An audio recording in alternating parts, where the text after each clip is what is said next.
Primero que tenemos que hablar de que es una crisis no anunciada, esto no fue visto a nivel mundial por la OMS. ¿Cómo?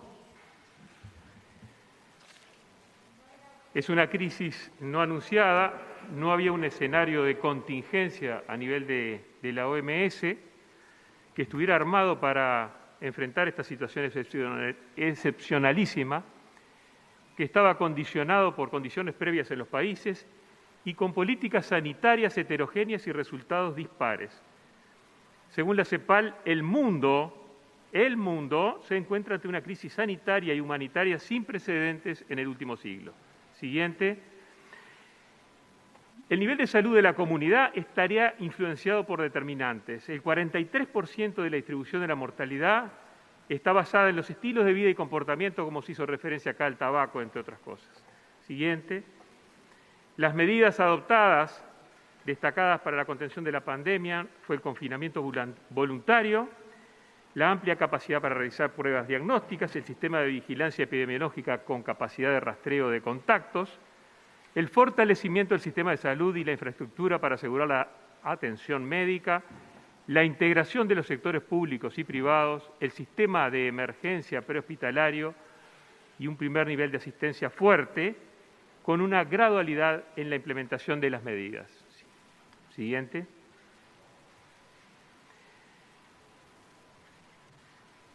Se conformó un comité de gestión de crisis, políticas públicas basadas en evidencia y la ciencia como pilar fundamental, generando capacidades locales para la respuesta, tecnología y desarrollo de software para fortalecer sistemas de información, comunicación y rastreo, estímulo de líneas de investigación, preparación del sistema de salud para la contingencia con la adecuación de la infraestructura y recursos humanos,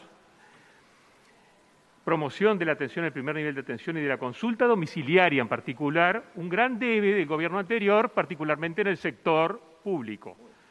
Mitigación del impacto de las infecciones respiratorias con la vacunación para la gripe en el 2020 y se continúa en el 2021, y contingencia para los establecimientos de larga estadía para adultos mayores. Medidas adoptadas en departamentos fronterizos con Brasil y fortalecimiento de la red de vigilancia epidemiológica. Hay 3 niveles en la política sanitaria de contingencia: el nivel de alerta y preparación, el nivel de riesgo inminente de propagación y el nivel de respuesta coordinada multisectorial nacional. Nos vamos a hacer referencia en primer lugar a vigilancia y diagnóstico con un contexto de tipo mundial y luego regional. En este sentido, podemos ver un gráfico donde se muestran las pruebas diarias de COVID-19 cada 1.000 personas al 2 de julio de 2021, donde el más verde, Uruguay, es único en América Latina y, por supuesto, se compara con los mejores países de Europa o de Oceanía. Siguiente. Estas son las pruebas realizadas por caso confirmado, es decir, el índice de positividad al 1 de julio del 2021, comparando Uruguay con el resto del mundo.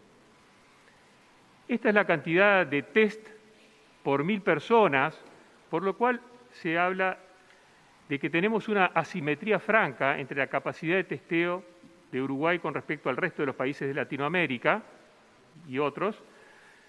Solamente Chile, que inclusive Chile tiene los test serológicos en ese caso, a diferencia de Uruguay, que solo tiene PCR o ha decidido utilizar PCR y test antigénicos. Estos son los pilares de los objetivos de la vigilancia: posibilitar detección, aislamiento, diagnóstico de atención temprana de los casos, detectar y contener conglomerados y brotes, en particular grupos de población vulnerables, identificar contactos, someterlos a seguimiento, ponerlos en cuarentena, monitorear tendencias epidemiológicas a largo plazo y ayudar a entender la cocirculación con otros virus. La vigilancia genómica fue una estrategia precoz y se creó a instancia del Ministerio de Salud Pública con el Instituto Pasteur y con el Sanatorio Americano y la Universidad de la República, un consorcio de secuenciación genómica que ha hecho hasta el momento 13 informes del grupo de trabajo interinstitucional. Después ampliaremos sobre este punto, pero fue lo que permitió la detección del ingreso de la P1 en marzo y filogenéticamente retrotraerlo al ingreso a febrero. Siguiente. Hay 181 millones de casos a esta fecha, al 29 de junio, y 3.930.000 muertos en el mundo, en torno a los 4 millones actualmente. Si vemos la situación por región de la OMS, actualizada el 29 de junio, vemos en anaranjado la región de las Américas que contribuye con 72 millones de casos, y es la mayor región afectada, pero los picos básicamente en todos los continentes son similares. Abajo está recortado Sudamérica. En el último Consejo de Ministros del Mercosur, la Argentina presentó los siguientes gráficos de la situación regional en la sala de situación del Mercosur y adicionó algunos países. Allí vemos que Uruguay ocupa el menor nivel en las Américas en cuanto a letalidad, que es de 1,4. Comparemos con Paraguay 2,6, Bolivia 3,9, Ecuador 4,8, Chile 2,1, Perú 9,4. No quiero aburrir con eso, pero cuando hablamos de letalidad me parece que es fundamental tener en cuenta este tema. Siguiente.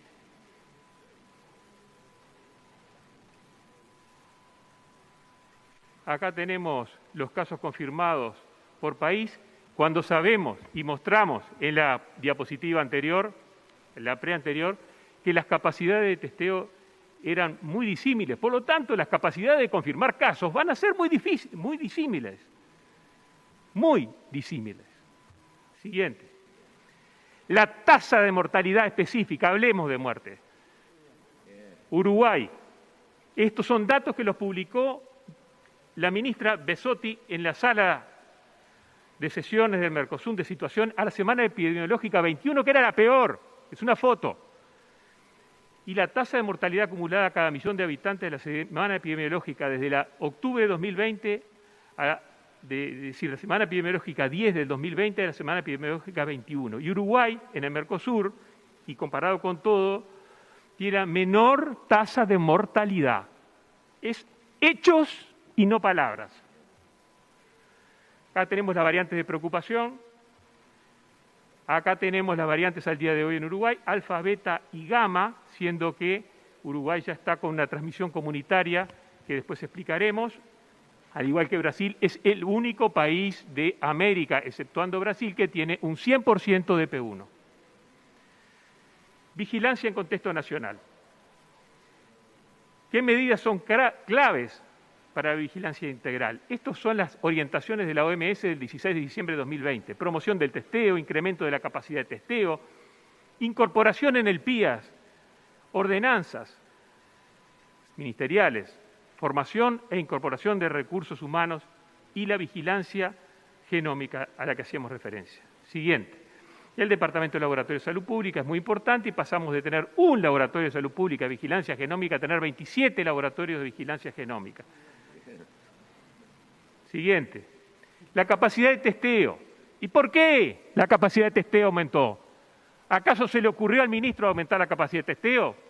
Teníamos dificultades, señor.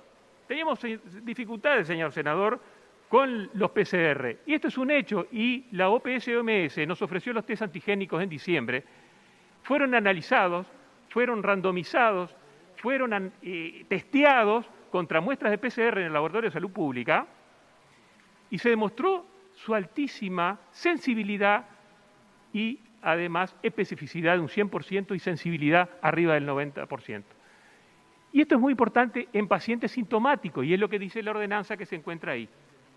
¿Correcto? Si se hace un mal uso después, es otro tema. Pero se hizo una ordenanza correcta, entendible. Si el test antigénico en sintomáticos, ¿qué te permite? Te permite que todos los convivientes bajo el mismo techo sean hisopados en el mismo día. Si hay alguno más positivo, ya no anda circulando por la calle. Y eso explica parte de la estrategia exitosa en un sentido de transmisión comunitaria de TC3 a TC4, que más gente podía quedarse cuarentenada, porque teníamos un test que en media hora teníamos el resultado, razonablemente. Y no andaban deambulando esperando el séptimo día, que de alguna manera, con la capacidad de PCR que estaba llegando al límite, nos otorgó un pulmón importante y fue el propio Ministerio de Salud Pública a través de la OPS primero y luego otros laboratorios con test antigénicos probados, lo adaptó. Se hicieron las ordenanzas, se ordenó el tema del ingreso de los viajeros y se está en la pesquisa de detección de nuevas variantes. En este sentido, quiero decirle al señor senador que tenga la más absoluta tranquilidad de que este ministerio no solamente se ajustó a las variantes, sino que ya estamos secuenciando al 7º día 49 personas que resultaron positivas y estamos haciendo la secuenciación para la detección de la variante Delta. No se preocupe usted, que estamos trabajando para usted. Siguiente. Ministra. Recursos humanos. Por favor, está hablando el miembro que está siendo interpelado. Vamos a pedir a la Cámara silencio y al señor ministro, por reglamento usted sabe que tiene que dirigirse a la mesa. Por más que quiere, lo dejamos seguir, nosotros entendemos que no todo el mundo tiene por qué saber el reglamento, pero es precisamente un tema reglamentario. Gracias, señor. Disculpe la vehemencia, a veces uno sufre con estas cosas en el sentido humano de compartir las circunstancias. Recursos humanos, equipo estable del Ministerio de Salud Pública, los referentes departamentales, 40 médicos voluntarios y rastreadores, y le quiero dar una noticia, nunca abandonamos el Tetris. Ahí tienen la cantidad de rastreadores que teníamos en Montevideo en diciembre, teníamos 58, terminamos con 100 en mayo y en junio con 94, a lo que se sumaron los 40 médicos voluntarios, es decir, que un verdadero pequeño ejército de 134 personas rastreando en Montevideo, mientras que en el interior hay actualmente 157 personas en función de rastreadores. Eso responde, creo que claramente, nunca se abandonó, el Tetris. Sí se pudo haber perdido el hilo epidemiológico, que es ex ante, pero el posterior no, se siguió siempre con el rastreo, se hizo a través además de medios electrónicos y se adaptó a una nueva realidad. Recuerdo muy claramente que en el año 2009, con 1.500 casos y la H1N1 declarada como pandemia, acá se suspendió el estudio y dijo la entonces ministra de Salud Pública, vamos a abandonar el conteo de casos y vamos a estudiar solamente los brotes. Está en la prensa, está subido en la página web del ministerio. María Julia Muñoz me refiero. Situaciones investigadas por equipos de campo, estudios de brotes de todo tipo, 2.527. Vigilancia genómica realizada desde marzo por este consorcio que impulsamos y donde se ve claramente que a nivel de la primera semana se ve la penetrancia en rojo de la P1 y de la segunda a la cuarta semana de abril y a la quinta semana de abril se ve que se aumentó de un 60 a un 80, a un 95 y luego a un 100% y así ha permanecido la variable P1, que no es un elemento menor, es un elemento biológico a tener en cuenta y no solo la movilidad. Aquí tenemos lo que fue los nuevos casos mensuales en azul y la presencia de la P1 en rojo. Están absolutamente apareados el ingreso de la P1 con respecto a la presencia o el aumento de casos mensuales. Esto lo quiero dejar para después, que son las medidas del GACH. Acá tenemos la fecha de estimación de entrada de la P1, alrededor del 15 de febrero, coincidiendo con el aumento de la movilidad y observándose en la línea negra un decremento de la movilidad muy franco, usted me hablaba de Google, y en rojo un incremento de casos. Son curvas inversas que se cruzan en torno del 26 de marzo. Claramente la movilidad disminuyó. ¿Por qué? El informe epidemiológico, vamos a mostrar del 26 de junio, nos muestra que hemos tenido que soportar un tema muy severo y hemos dejado el cuero en esto, pero que muestra que estamos en torno a mejorar la situación. y en este momento, al 26 de junio, el RT, es decir, índice de transmisibilidad, está en 0,80, pero nunca se disparó más allá de lo que fue julio de 2020, que hay un gran pico de 3. Digo, después siempre se trató de mantener dentro del 1, 1,20, pero nunca se escapó y hoy por hoy debe estar en un 0,60. Siguiendo. Este se muestra hasta el 26 de junio, o sea, 26 de junio es el informe, los datos son hasta aproximadamente el 20 de junio. El número de casos confirmados desde la detección de variante P1, en la línea amarilla, internados en cuidados moderados e intermedios y en unidad de cuidados intensivos en la línea azul. Y abajo la misma, en la cual se ve la proporción de casos confirmados, ingresos en sala, en UCI y fallecidos según el total de activos en Uruguay, desde el 1 de octubre de 2020 al 26 de junio de 2021. Esta es la letalidad y la mortalidad. Ahí se puede ver, sí, que hubo un incremento de la mortalidad, como bien ha hecho referencia, pero después lo quiero poner en un contexto muy claro, de 160 por 100.000 habitantes, mientras que la letalidad en el eje de las ordenadas a la izquierda está en 1,50 por cada 100 habitantes. Esta es la gráfica que implica un desplazamiento hacia las edades menores y por lo tanto un cambio en la estrategia de vacunación tomando a los menores. La vigilancia de frontera en brotes de coronavirus en buques en el año 2021. Hicimos 31 brotes se detectaron y 232 tripulantes positivos, sobre un total de autorizaciones de 1.864 autorizaciones que fueron vigiladas en fronteras. Fue ampliamente vigilado el tema. La mortalidad. Acá lo que usted preguntaba, que después lo vamos a abordar porque acá no estamos para sacarle el cuerpo a la jeringa. La mortalidad en el año 2020, es bueno decirlo también, que tuvo 2.167 menos muertos que en el año 2019. 2.167 menos muertos, 32.640 contra 34.807. Entonces, acá no podemos ver las fotos, señor Lumière, si estuviera en la sala, sino tenemos que ver la sucesión de fotos que generó el cine. Veamos desde el inicio de la pandemia hasta que la pandemia se termine. Y ni siquiera es ahora el corte, y ni siquiera es a final del 2021 porque no sabemos cuándo va a terminar esta pandemia, señora presidenta. Lo acaba de decir hoy Boris Johnson, lo puedo repetir yo. No sabemos cuándo termina la pandemia. Esta es la distribución de fallecidos en los cuales se muestra la letalidad según sexo y grupo de edad. Como se ve claramente, una mayor letalidad en 75 y más años y 65-74 yendo en un gradiente decreciente por edad. Y después lo mismo, la mortalidad que acompaña a la letalidad son gráficos similares. Estos datos a continuación están publicados con fecha 1 de julio en el Coronavirus Resource Center del Johns Hopkins y muestra el ranking mundial de los 25 países con mayor mortalidad. ¿Y dónde está Uruguay ahí, señora presidenta? ¿Cuál es el gráfico de la vergüenza?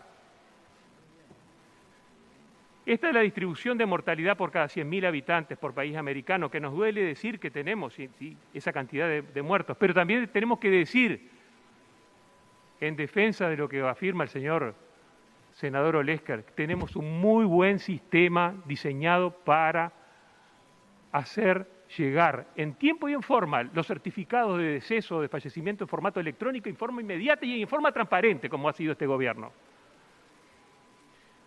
Acá tenemos la distribución, perdón, a ver, anda la anterior, que estamos ahí, vamos al, este es el primero, mortalidad cada 100.000 habitantes en países de América. Acá vamos al siguiente. Si fuéramos un país de Europa, estaríamos en el puesto 21 de 45 y no tienen la P1, y no tienen de vecino a Brasil. Y tenemos al Reino Unido, y tenemos a Francia arriba, tenemos a Portugal, a España, a Italia. Compárenos con el que quiera. Nos quiso comparar con Hungría, no fue al azar. Es el país que le está yendo mejor. Es cierto, también está en el país verde en vacunación. Es cierto. Pero si estuviéramos en Europa y sí la P1, que ahora enfrenta la Delta, quisiera ver un paralelismo, estaríamos en el puesto 21-45. Siguiente.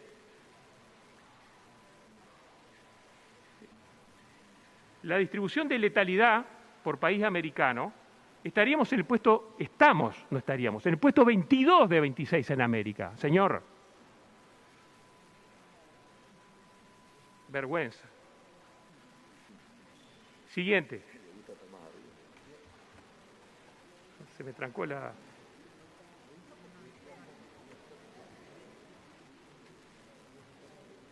Mostramos Europa y mostramos letalidad en América, ¿no? ¿O me quedó algo? Ah, falta Europa. La letalidad por país europeo, si estuviéramos en Europa, estaríamos en la letalidad 29 de 45 países. No estamos en Europa. No calificamos como una economía del primer mundo. Sin embargo, estamos en un honroso 29 lugar en 45 países. Muchas gracias, señora presidenta de la Asamblea. Bueno, quisiéramos pasar a la siguiente diapositiva, lo que se denomina, primero agradecerle a José Luis la presentación, que fue muy completa y exhaustiva, y da por tierra algunas hipótesis insinuadas, señora presidenta, da por tierra. Tema embarazo, en fin, tema demoras, etcétera. Arriba, JUNASA, ejes de trabajo, gestión asistencial, fortalecimiento de capacidad de diagnóstico e incremento de la capacidad de cuidados críticos. Siguiente, aquí tenemos todo lo que se ha hecho, las modalidades innovadoras de atención haciendo realidad la telemedicina, la atención domiciliaria extrahospitalaria con consultas telefónicas, acciones de telemedicina, prescripción de medicamentos y estudios paraclínicos a distancia y flexibilizar las exigencias de dotación de recursos humanos e internación en áreas críticas sin detrimento, porque siempre había un encargado jefe con el posgrado correspondiente de intensivista.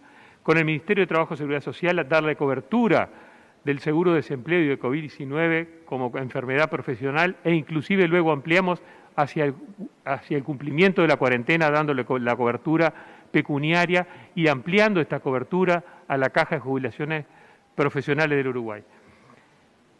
Plan de contingencia para personal de salud. En este sentido se trabajó fuertemente y se creó un comité de crisis del Ministerio de Salud Pública de Recursos Humanos en los que se definió aumentar la dotación de recursos humanos especializados que, como se sabe, no puede ser el incremento por arte de birlibirloque porque formar un intensivista lleva 5 años, de tal manera que esto ya hicimos mención la otra vez, hicimos una transversalización de determinadas especialidades y bajo la supervisión de la Sociedad de Medicina Intensiva del Uruguay, el Sindicato Médico del Uruguay y el Ministerio de Salud Pública, se homologaron habilidades competitivas de médicos intensivistas pediatras, de anestesistas que estaban de pronto con disminución en la cantidad de sus horas, de cardiólogos intensivistas a los efectos de transversalizar. Y también en el nivel de enfermería a través de la Comisión Nacional de Enfermería. Se habilitaron otras especialidades y se capacitó al personal de enfermería. Es decir, el tiempo nos permitió prepararnos mejor durante el 2020 y no estuvimos esperando que vinieran los eventos, sino poniéndonos delante de los mismos. En mayo se hizo un retorno parcial y en junio se incrementó la presencialidad del 2020, estoy hablando. En diciembre del 2020 hicimos una nueva restricción selectiva en algunos departamentos, especialmente los fronterizos. El 15 de marzo se estableció una consulta no presencial y ya el 17 de mayo volvimos a la consulta presencial parcial y con una ordenanza para el 15 de julio de reinicio total de las consultas presenciales con inicio de las cirugías en fecha 1 de agosto, es decir, una vez evaluado el paciente, que se pueda ya comenzar a operar y regularizar las cirugías electivas o de coordinación, que como bien dijo en una de las preguntas, aprovecho a contestarla acá, tenemos cuantificadas y las cirugías coordinadas nunca se dejaron las oncológicas ni de urgencia en 38.000 cirugías de coordinación y en un plan a 6 meses asociado a una meta prestacional en no tener la cola de espera, porque es de 180 días la cirugía de coordinación y la regularización es importante para estos pacientes, sabiendo que no son pacientes graves, sino son cirugías de coordinación. La CONAE capacitó la friolera de 2.180 enfermeros y la SUMI y la UDELAR autorizaron a trabajar en CTI 737 médicos, lo cual pudo dar respuesta completa y un Estado presente, un Estado más presente que nunca, quiero agregar. Acá no hubo un Estado que se borró de la pandemia, aquí hubo un Estado presente. Se fortaleció la capacidad de diagnóstico, promovimos el convenio con el Pasteur y la UDELAR, es muy anecdótica la forma en que lo hicimos, que no lo pudieron hacer para, por ejemplo, el dengue en administraciones anteriores, porque no les daban las muestras de sangre, señora Presidenta. En mi caso tuve que ir personalmente al Laboratorio de Salud Pública a retirar esas muestras para que el Instituto Pasteur las tuviera. Si no, no tendríamos test diagnóstico y si no, no tendríamos independencia diagnóstica en PCR, como se ha dicho. Y eso es importante que hoy se sepa. Rompimos las chacras. Además, llegamos a 27 laboratorios de bioseguridad de nivel 2. Para fin de año vamos a inaugurar un laboratorio de seguridad 3 con la UDELAR en el norte del país, que implica el manejo del virus vivo. Ese ha sido uno de los pedidos de información pública. No se ha aislado el virus vivo acá. No hay laboratorio de seguridad biológica a nivel 3, pero lo va a haber a fin de año, de la mano de los profesores de la UDELAR en Salto. La ordenanza 334 del 22 de abril incluyó en el PIAS y el acceso universal, y en enero del 2021 el Ministerio de Salud Pública no solo aprobó, sino que validó contra PCR y disponibilizó el nuevo recurso de diagnóstico del test de antígeno. Y ya dijimos que esto fue fundamental porque nos dio una gran capacidad de testeo que estaba en cuestión en su momento. Siguiente, el incremento de la capacidad hospitalaria de cuidados críticos. Si hubiéramos estado con 625 camas de CTI como tomamos, estaríamos en el horno. En el horno. Y esa hubiera sido una omisión imperdonable. Y no lo fue porque nosotros duplicamos las camas de CTI. Generamos 1.069 camas totales más 70 camas de unidades respiratorias agudas, generando 1.202 camas en total. Para los privados se las vendimos por mecanismo de cesión FONASA. A los públicos se los entregamos. ¿Saben cuántos equipos de respiradores compramos a través del Fondo Coronavirus? Que nunca faltó un recurso material de parte del Ministerio de Economía y Finanzas para hacerle frente a la pandemia. Cuando hubo un recurso sanitario exigido o pedido, allí estuvo el respaldo y la continuidad del Ministerio de Economía y Finanzas, que por suerte estamos compareciendo hoy juntos, porque siempre hubo sinergia. No como se pretende establecer una dicotomía y un falso dilema de oposición entre salud y economía y salud.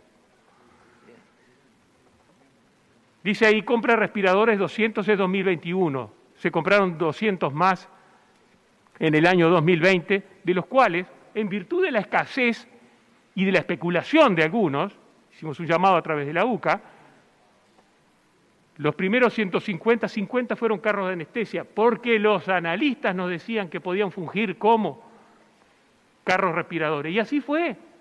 Pero tal fue la cantidad de equipos que tuvimos que finalmente los carros de anestesia fueron usados como carros de anestesia. Es así que ustedes habrán visto que hace pocos días entregamos al Hospital de Clínica 5 equipos, el año pasado 5 equipos más, al Hospital Militar 5 equipos, al Policial, al Hospital de Tacuarembó, los 50 equipos de carro de anestesia están todos entregados. Y van a ser parte de la recuperación, porque son de última generación, de las cirugías de coordinación. Luego establecimos, a ver que me fui, no, me estoy yendo yo en la mía. Hicimos un acuerdo de complementación importante. Usted preguntaba, ¿qué están haciendo con el post-COVID? Pero, señora Presidenta, nosotros nos adelantamos a eso. Nosotros tenemos el Banco Seguro del Estado, una joya que nos dejó el gobierno anterior, que es bueno reconocerlo porque no somos, como decía un ex senador a un periodista, hicimos un acuerdo conveniado entre Banco Seguro del Estado y ACE para que los pacientes recuperados con síndrome post-COVID se recuperaran y que los privados puedan ir ahí. Y disponemos de 50 camas. Y es excelente la atención en el Banco Seguro del Estado. El sector mutual aumentó el área de cuidados críticos a nuestra solicitud en el 2020 con más de un 30%. Desarrollamos y visualizamos el monitor Mira. Hoy el ciudadano puede ver cuántas camas ocupadas hay, cuántas por COVID. En los gobiernos que nos precedieron durante 15 años se hacía una un plan contra la gripe y ahí se decía cuántas camas había. Después nunca más. Después nunca más. Hasta el año que viene, ¿no?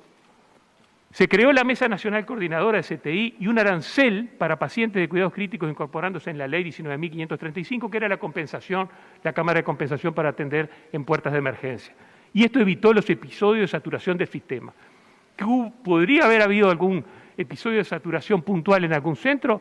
Sí se llegó a algún porcentaje en algún centro de un 85%, pero rápidamente, al funcionar en forma integrada, y vamos a la siguiente diapositiva, con una mesa coordinadora de cuidados críticos, donde se coordinaba entre el sector público, la UDELAR, ACE, Sanidad Policial y Sanidad Militar, y dentro del sector privado, las IAMP, los seguros y el resto del sistema, y luego entre ellos neteaban las camas de tal manera de dar rápida satisfacción.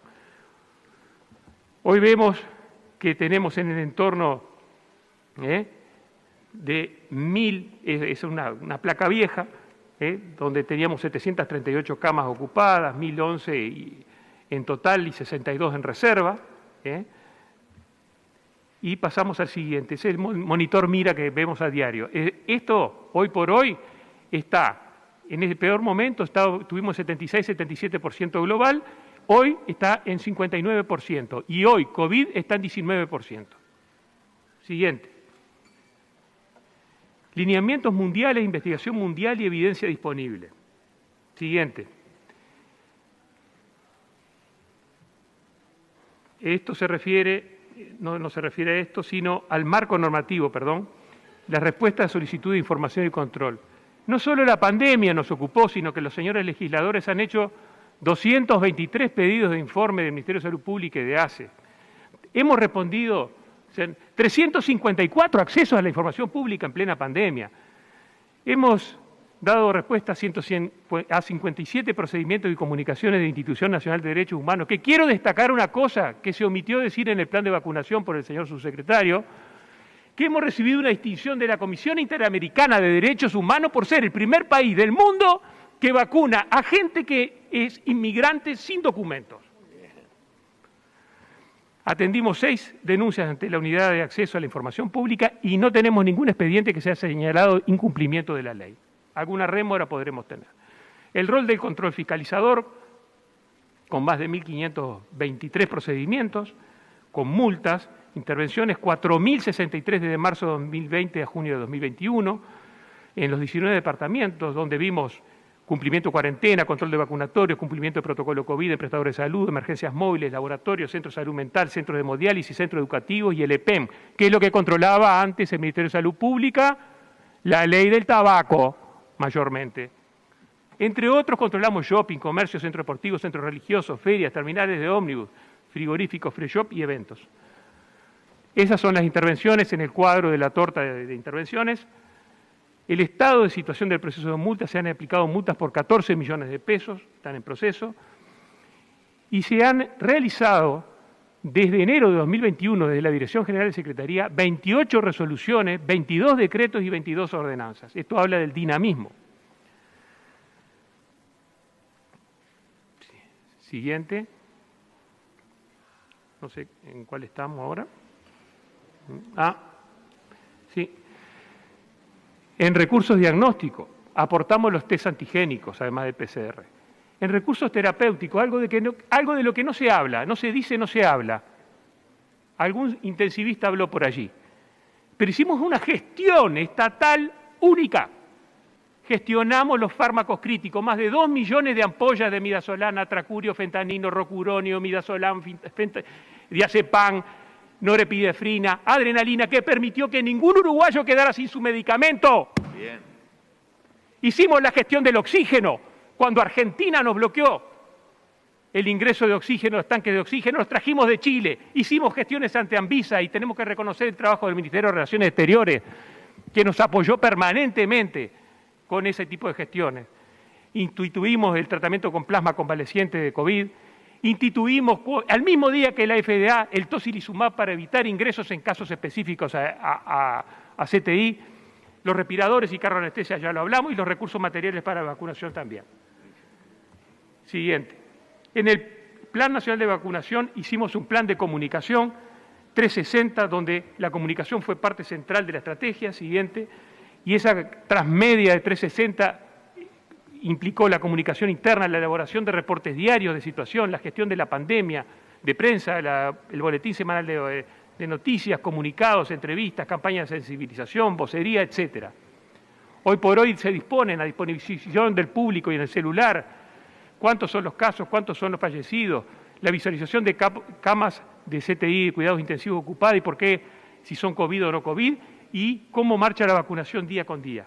Siguiente, las campañas de bien público de diverso tipo. Siguiente, las líneas de investigación.